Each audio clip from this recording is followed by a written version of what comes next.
Ashama akkam jirtu daawwattoota keenya kun miidiyaa Soofumari. Har'ammoo qophii keenya maaltu haarayaatiin kan seenaa faashin shoo sin agarsiisuudhaaf bakka isaatti argamnee jirra. Qophichi maal fakkaata? Haalli sagantaa isaa faashiniin bu'aan ni qabu maalidha? Isa jedhamu keessa seennee kan ilaallu ta'a. Nu faana tura, turtii gaarii.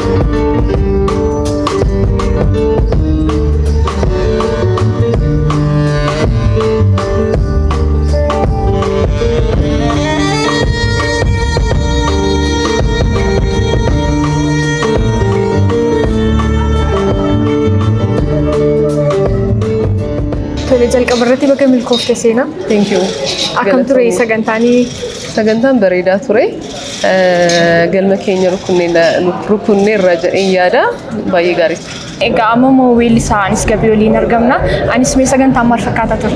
Sagantaa baay'ee miidhagaa baay'ee bareeda ture. Nu baay'ee irra hin baate. Ana akkasitti hin eegne ture. Uffannaa achirratti argine illee baay'ee bareeda ture. Walumaa galatti baay'ee waltajjii bareeda ture.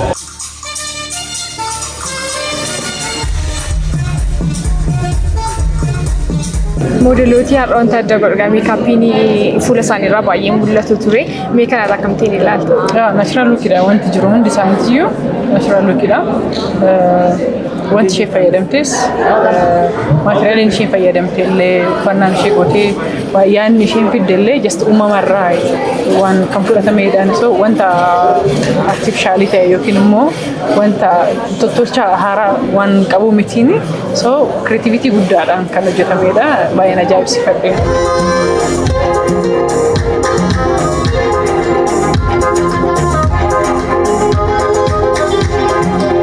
Egaa simboo waltajjii qarootaan manaa biratu nu biratti argama amma. Qaroo akkam ture sagantaan? Sagantaan baay'ee bareedaadha, namatti tola. Seenaa immoo durumaa kaaseen jajjabeessaa ture. Waltajjii miidhagaa akkasiin falaasama Oromoo bifa namatti toluun kan sabni koo itti agarsiisuu danda'uun ishee baay'ee itti booneera.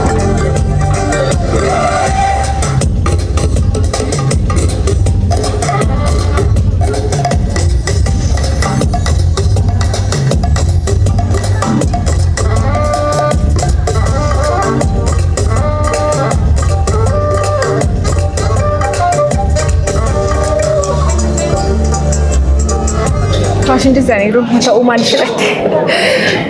Fashion designer ta'uun I don't know fedhii makoo ijoollummaati. Garumsaan deeggaree ergan hojjechuu jalqabee xinnoo isheetu tureera. Fashion show akkasii immoo gaafa qopheessu yeroo jalqabaatiif. Yeroo baay'ee dizaayineroonni bira dhaabbattan jedhanii sin komatu namoonni garuu har'a dizaayineroota baay'eetu ture namatti tola ture. Mee yeroo akkasitti wal bira dhaabbattan akkam? Inni dirqama by the way. Inni dirqamaan jechuun akka biizinesiitti ilaala namoonni hedduun akka biizinesiitti ilaalanii waan ta'eef kanaaf wal bukkee dhaabbachuu dhiisuu danda'u. Jechuun biizinesii kan kooti biizinesii kootti namni seeneera jedhanii garuu akkasumatti faashiniin yaada mataa keetiitti kan gurgurtu gabaa mataa keetii qabdaan aayidiyaa mataa keetii qabdaan so kan seenaan hojjetu ani hojjechuu hin danda'u yaada dhuunfaa ishee yaada sammuu ishee keessa jirudha. Kanaan hojjedhu immoo isheen hojjechuu hin dandeessu. Kanaan asitti argame tokkoffaa kabajaan isheedhaaf qabudha. Seenaan yeroo baay'ee argeen hin jiraani diizaayinii namaa hin tuqxu. Kastamara hedduu uffannaan kun kan ishee bira dhaqaattee namoota hedduu illee na ergite anis na ergaa fi so diizaayinii mataa isheetiin jechuun galee fiira industiriin kun maal akka barbaaddu hiikkaan faashinii hiikkaan diizaayinii sirriitti hubatteerti. So yaada mataa ishee gurgurti malee hojii namaatti ilaaltuni so birriidhaaf miti hojii kana keessa namoonni akkasii kan hin galalee jechuudha. Birriif yoo galte ofirraa biloogoota wanta hundumayyuu yaada keessaan artii sana hojii san jaalattee galta taanaan wanti hundumtu abbaandansii waan akka ta'e waan beektuuf uummata fakkaatan so baay'een dinqisiifadhaaf. Mee sagantaawwan akkasii aartii irratti bu'aa isaan qaban maalidha jettee yaaddu? Aartii irratti qofa miti aadaa irratti illee dhiibbaa isaan fidan waan guddaa. Maaliif bu'uuradha. Uffannaan keenya aadaa keenyadha. Aadaa keenya mallattoo ofittiin ibsannu jechuudha. Nama nu hin beeknedhaaf qaama nu hin beeknedhaaf ofittiin ibsachuudhaaf diizaayineroonni shoora guddaa taphatu jechuudha. Keenna fakkeenyaaf gara Oromiyaatti gaafa dhuftu uffata takka ittiin ibsamuu dandeessu. garaagarummaa baay'ee jira. Garaagarummaa san gara tokkotti qabatanii fiduun uummatatti agarsiisuun kunuu akkasitti uffatamaa akkasitti beeksifachuun danda'ama jedhanii uummatatti agarsiisuun waan guddaa. So gatii guddaa itti kaffalaa jirti ittiin kofteerti illee jedhee yaada. Modeloota kee hundumti isaaniiyyuu naachuraal luukii qabu turan irraa akkamitti murteessite akkasitiin isaan dhiyeessuuf? Murtoon sun kan dhufe uffanni isaanii kaalchiraal waan ta'eef yookiin immoo kan aadaa miks waan ta'eef moor naachuraal luukitu ta'ee uffaticha wajjin deemaa jennee yaanneeti disaayid goona. Dizaayinii akkamittiin ibsiti seenaan? Fakkeenyaaf waan yeroo baay'ee haasa'u tokko namni yaada uffachuu danda'a yookiin immoo yaadni tokko uffata ta'ee jijjiiramuu hin danda'a jedheen yaada jedhee isaa manaa. Kan seenaan cimtuudha. Mucaa baay'ee cimtuudha. Danaa isheen ittiin dhimmoota ilaaltu, diizaayinii ittiin ilaaltu yeroo hundumaa na dinqisiifachiisa akka carraa waltajjiiwwan garaagaraa yeroo qabu sagantaawwan garaagaraatiin diizaayinii isheen fayyadama. Odaa irratti anaaf bashaatus isheetu miidhagsee marsaa lammaffaa sadaffaa akkas. Anis isaan alas qophii irreechaa sagantaa adda addaatiif akkaataa isheen itti ilaaltu madda waan bal'aatu sammuu ishee keessa jira. Oromoo saba guddaa kana waan madaalu, waan gitu, waan ibsu agarsiisuudhaaf carraaqqii isheen gooteef guyyaa irraa immoo moodeelota agarsiisa 100 ol irratti hirmaatan arguun dhugaa dubbachuuf hojii boonsaadha. Egaa sagantaawwan akkasii qophaa'uun aartii ta'ee aadaa Oromoo keessattis faayidaa ni qabu maal yaadda? Akka carraa agarsiisni faashinii yookaan faashiniin industirii mataan isaa damee turizimii keessaa isa afuraffaadha. Baay'ee irratti hojjenne nuti. Ammas sochii gaariitu jira. Manneetiin barumsaa moodeelota adda addaatu jira. Akkuma kana diizaayineroota hedduu qabna. Wanti kana booda itti yaadamuu qabuuf gama diinagdeetiin qofaatu hin ta'in aadaa Oromoo sirriitti qorachuudha. Booranni typical culture isaa maal? Wallaggi maal fakkaata? Baaleen maal fakkaata? Oromoo duriin akkamitti uffachaa ture? Yeroo akkamii maal uffata seet? Qorannoo gadi fageenyaan kuula isa sirriidhaan Oromoo saganamaa sana agarsiisuu waan danda'amuuf hojii hedduutu irraa eegama. Carraa kanaan kun immoo hojii diizaayinerootaa ta'ee yaada.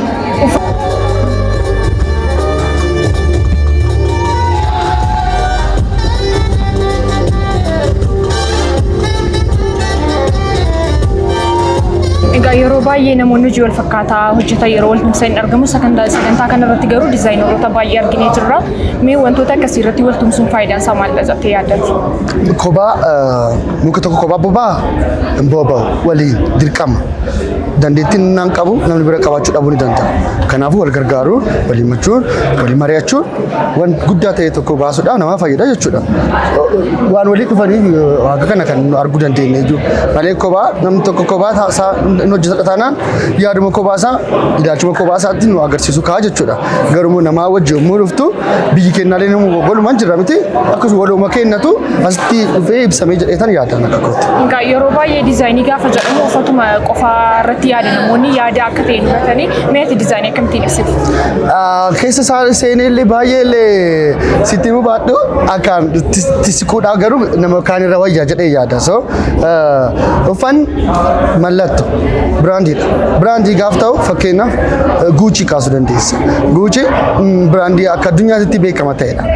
Garuu yaada nama tokko ture dura aadaa saba ta'e tokko ture illee sanirraa ka'eeti amma addunyaa guutuu of ittiin barsiifachaa of beeksifachaa ittiin jiraachaa jechuudha.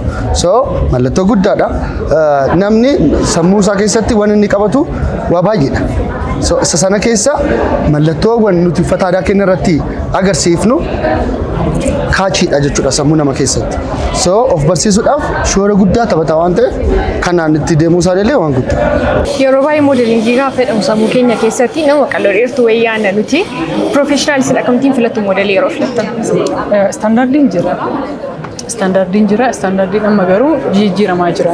Duraan dheerinni limit kan ta'e jira. Qal'innis kiiloon limit kan ta'e jira. Yeroo amma kanatti umuriin illee jechuudha. Garuu amma akka dhaabbataatti fakkeenyaaf ani kan daa'ima qopheessee nan beeka. So akka kaampaanii sanaatti murteessa malee yeroo ammaa kanatti wanti bulook ta'e hin jiru. Standardiidhaaf kan guutamu dorgommiidhaaf ta'uu danda'ani garuu faashin shoodhaaf wakwee waan godhamuuf immoo standardiin amma baay'ee pilaas moodel kan jedhamu jira. Furdina guddaa kan qaban umuriidhaanis baay'ee dheeraa kan ta'an kan hojjetan jiruuni. So amma wanta akkasii xiqqoo hafaa jira. Uffata akkasii ammayyeessuun kun uffata aadaa oriijinaalii irratti dhiibbaa qabattee yaadda? Yoo aadaa sana jalqaba hubachuudhaa baatanii dhiibbaa qaba. Agarteetti yoo ta'e siiqee fa'aa qabatee dhiira deemu argeera. Siiqeenyu qabata maaliif qabatama siiqeen muka akkamiiti akkaataa kamiin qabatama kan jedhu. Dhiira bokkuu galagalchee qabatu argita. Ruufa akkaataa itti maratan kan hin beekne jira. Kuula kamtu eessata dooqaa calleefaa kana nagarree kan dhiiraa irratti isa irratti of eeggannoo gochuutu irra jira. Gaafa ammayyeessinu gama ammayyummaa isaa qofaan ilaalla yoo ta'eef aadaa keessatti hiika kennameef bakka taa'uudhaa mala saalaan eenyu uffachuu akka qabu aadaa keessa isa taa'e miis goona taanaan ammayyummaan isaa qofti hiikan qabaatuuti of eeggannoon taasifamuudhaa qabu taasifamuutu irra jira. Bal'aadha. Gosaanii fudhattee gara gosa 11tti oltu jira. Sikomandoon, iftuu hubbannaan, ituu hubbannaan, booranni, gujiini, macci, tuulamni maal uffata seenu sana sirriitti beekuun gaariidha jedhee yaada. Dizaayineroota lafaa dhufaa jiraniif maal dhaamti seenan? Dizaayineroota lafaa dhufaa jiranii fi jalqaba paashiniin keessan dizaayiningii dha'uu cheek gochuu qabu. Agarteetti yoo ta'e namni baay'een yerootti dabarfatuuf yookiin dizaayiningii barata yookiin meekaap aartistii ta'uu barbaada. Kana qabee sana gadhiisaa soo akkasitti hin taane sirriitti paashiniin koo maayinni dizaayinera ta'uun barbaada. Kan yoon ta'e immoo deemsi koo akkam ta'a jedhee suuta jedheetti yaadee bakka dhaabbatutti sirriitti xiyyeeffatee ilaaluu qaba jedhee yaada. Ergatti seenan immoo cimsanii qabu jedhee yaada.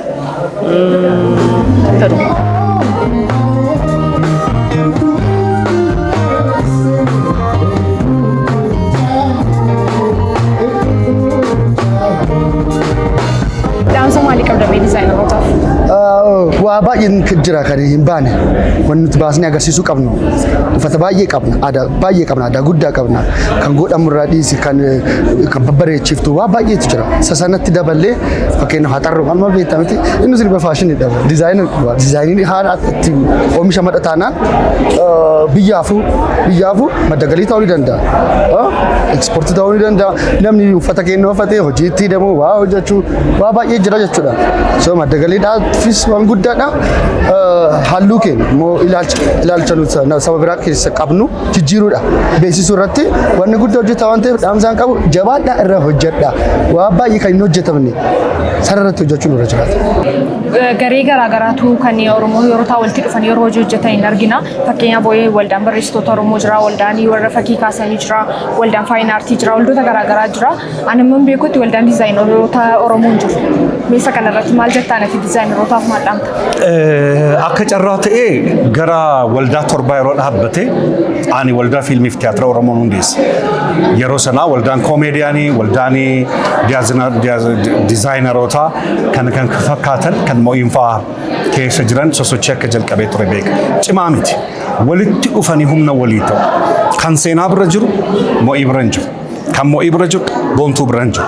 Kan boontuu bira hin jirre immoo waadaa bira hin jiru. Akkaataa kanaan walitti dhufee namuu waan aadaa, waan ammayyaa, waan miidhagaa, waan dhalootaaf ta'u hojjechuu danda'a waan ta'eef waldaa cimaan qabanii sochii jalqabuu isaanii beekaa amma garuu miilaan lafa dhaabbatee hojii hojjetaa jira kan jedhu odeeffannoon qabu.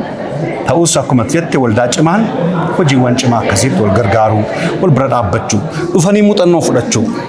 Yeroo inni tokko qopheessu maal si gargaaru eessaan sii qaban gaafa mana ijaaranii abbaan utubaa dhaabbata malee dagalee kan fidu nama biraa citaa kan naamu nama biraa kan dhoqqee bukeessee maragu nama biraa kan cidii fidu nama biraa akkasi so waliin bareenna miidhaginni isadha garaa qulqulluuf yaada qajeelaadhaan namuu wal bira dhaabbate damee kamirrattu injifataa ta'uu dandeenya waan ta'eef waldaan isa cimanii hojii akkasiitiin immoo Oromoo kara danda'anii na beeksisan. Feenuun maal dhamti namoota gara fuulduraatti dizaayineroota ta'uu barbaadaniif? Dizaayineera ta'uu barbaadu baay'ee way fedhii qofa osoo hin ta'in kennaa barbaadani hojii baay'ee kennaa keetiin alatti yoo galte baay'ee sun uffisiisa just hojii namaa hattaani hojii namaa laalta kanaafuu namoonni kennaa qaban immoo gufuu isaan fuuldura jiru hundumayyuu akka isaan fuulduratti darbatuun beekanii ta'u bira darbuu qabu jabaatanii hojjechuu qabu jedhaanii so anas na dubbisuu danda'u hopefully seenaanis namoota akkasiin gargaartee yaadaanii jabaatan hojjechuudha. Tayyee ulfaadhu kabajam. Galatoomii giftii koo galatoomii. Sagantaa irraa maal adda taasisa seena? Sagantaa faashin shoo irraa kan adda isa taasisu kan kanaan dura taasifamaniin ala dizaayineroota 5 haaraa dhufaa jiraniif carraa nama wajjin carraa of beeksisan uumnee fi jirra. Dizaayinii tokko kan isaan tamananii fidatanii maanii kan yookiin immoo ashaangulliitii uffisanii jiru. Namoonni gaafa galanii isa ibsa itti laachaa isatti agarsiisaa galanii. Kan biraan immoo kan seenaa Closet erga hundaa'ee aga har'aa uffata hojjetes exhibit godheera.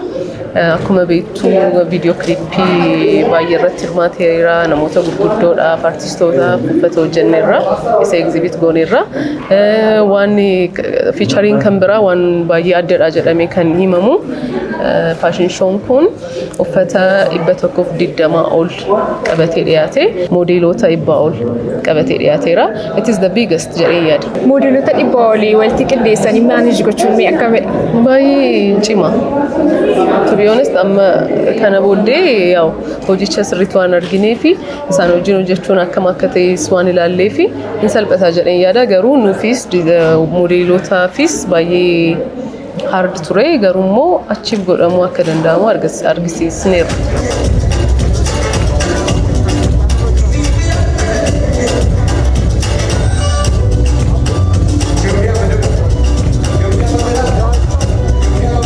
Kan seenaa faashin shoo kana gammaa daawwattan ture qophii kanarraa akka barattaniif akka daawwattan abdii guddaa qabna. Qophii keenya maaltu haaraa biraatiin hanga walitti deebinutti nagaan tura.